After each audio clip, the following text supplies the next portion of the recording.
shit, yeah, they breath stank. Walk up in the club, dripping like I'm fresh paint. I can see through the facade like What's going on, fight fans? It's another great day when you love MMA. Welcome back to Mad Matty Fight Talk. August 6th, we got UFC Fight Night going down at the Las Vegas Apex Arena. And it's going to be between number 6, Thiago Santos, and number 10, Jamahal Hill, headlining that fight card. And then we got one hell of a co-main event between number 6, Vicente Luque, taking on number 13, Geoff Neal. Both of these fights are extremely exciting. It's also going to be the Ultimate Fighter finale for the season that just happened with the coaches of Nunes and Pena.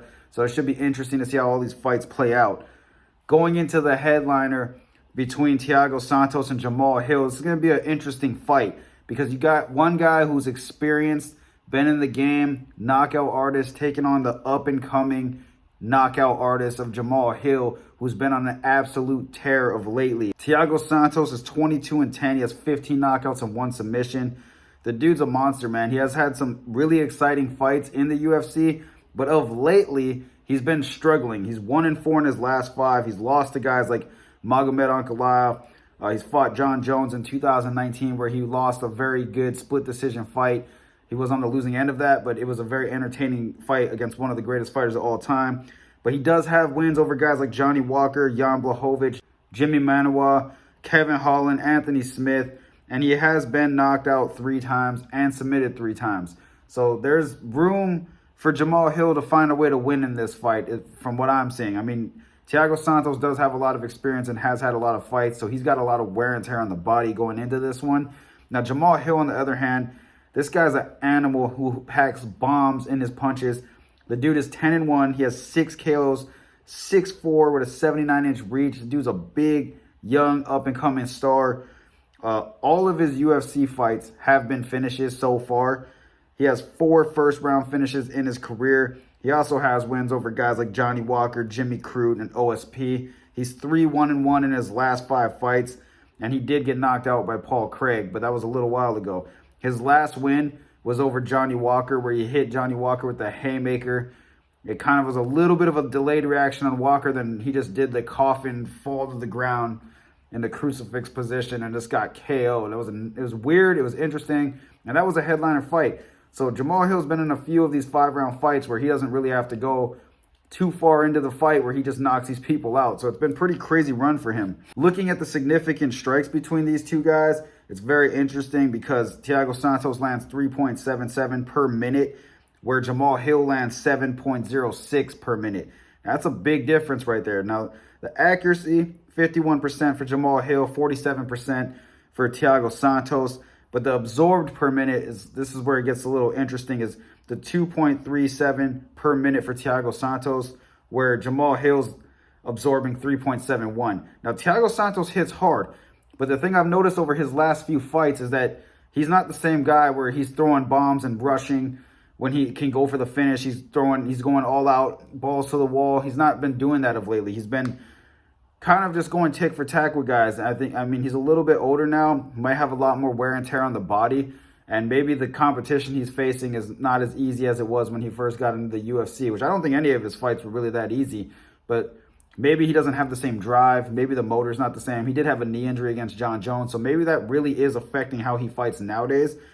But against a guy like Jamahal Hill, he's going to need to put a pace on this dude, and he's going to need to land combos on him, not just go tick for tack. Because a guy like Jamahal Hill, he's definitely going to find a punch, and he's going to land. And he definitely has the potential to hurt Thiago Santos just as much as Santos can hurt Hill.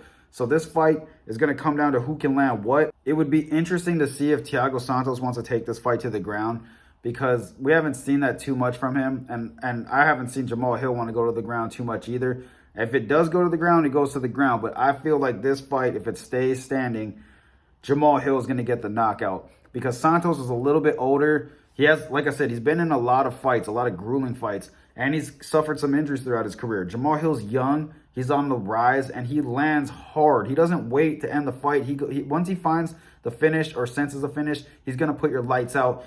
I think Jamahal Hill is going to get a knockout here, and I think these guys are going to come out guns blazing. I mean, the one thing about Thiago Santos is that he understands timing and distance extremely well. He's a very good kickboxer, a very good Muay Thai fighter. So I could see him making Jamahal miss a lot, and maybe having him work more than what he's used to. So I can see that playing out in Thiago Santos' favor. But I do think that Jamahal Hill's going to get a late knockout in this fight. I say 4th round, because I do think he's going to struggle in the first maybe 2 rounds to find his range, because Santos is a hard guy to hit, and he's a game opponent. I think he can get hurt and withstand it, and maybe he might hurt Jamahal Hill, but I do think ultimately Hill's going to get the victory in this fight. Now, moving on to the co-main event, we got Vicente Luque, number 6, taking on number 13, Geoff Neal. This is a very fantastic fight. Both dudes are phenomenal fighters. I mean, Vicente Luque is 21-8-1. He has 11 KOs and 8 submissions. The guy's very, very well-rounded. He did lose to Belal Muhammad in his last fight. It was a 5-round decision where Muhammad was able to take him down and grind him out. So it's going to be interesting to see how this goes. 13 of 14 of his UFC wins are finishes, submissions, or KOs for Vicente Luque. So the guy is a finisher in the UFC specifically. Now, Geoff Neal, on the other hand, 14-4, 8 KOs, 2 submissions. Both of these guys are 5'11", both of them are 170, and both of them have a 75-inch reach. Well, 75.5 for Luque, not much of a difference there. Geoff Neal, he's 3-2 in his last 5. He last defeated Ponzinibbio in a split decision fight where it could have gone either way, to be honest. It was a really good fight. And 5 of his 7 wins in the UFC are by way of stoppage. So both of these guys are finishers when they came into the UFC. This is going to be interesting to see who implements what game plan. Now, if Geoff Neal is going to follow the plan of Belal Muhammad, where he's just going to take Vicente down and try to get him to the ground, Vicente's dangerous off his back. Belal's a really good wrestler, so it wasn't easy for him to find a submission, and Belal has great positioning. He's a high-level fighter. I mean, he's elevated his game since he lost to Vicente Luque the first time they fought. So if Geoff Neal thinks he's going to come in here and just take this guy down and ground and pound him, it's going to be a war for him to do that in the first place. Now, Vicente Luque, he's going to have to make something happen in this fight. He can't sit back and wait. He's going to have to let the hands go. He's going to have to go for submissions. He's going to have to be very active to finish Neal. Neal has great defense. He has an 85% takedown defense. So if Vicente is going to try to get this to the ground, he's going to have trouble.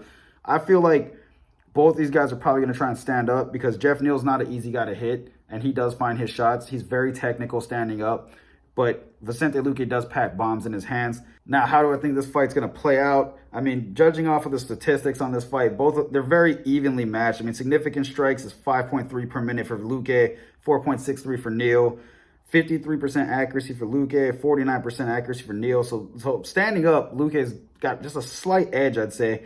But absorbed significant strikes per minute, 5.18 for Luque, 4.91 for Neal.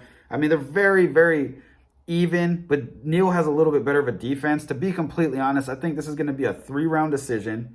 I believe they're going 3 rounds.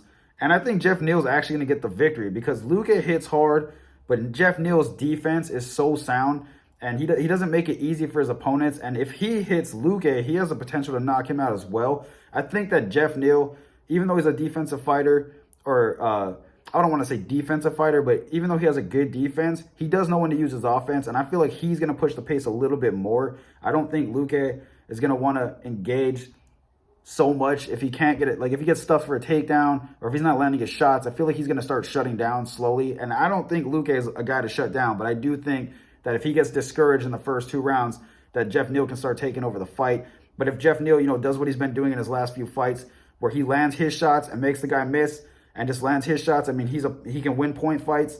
He can win a decision. And I think this is going to go to decision, because both of these guys are durable. Both of them have a lot of talent, a lot of skill. And I think Geoff Neal is actually going to get the victory in this fight. So, like always, guys, hit the bell icon to be notified when I drop more content. Like, subscribe, and I'll see you guys on the next one. Haters talking shit, yeah, they breath stank. Walk up in the club dripping like I'm fresh paint. I can see through the facade like an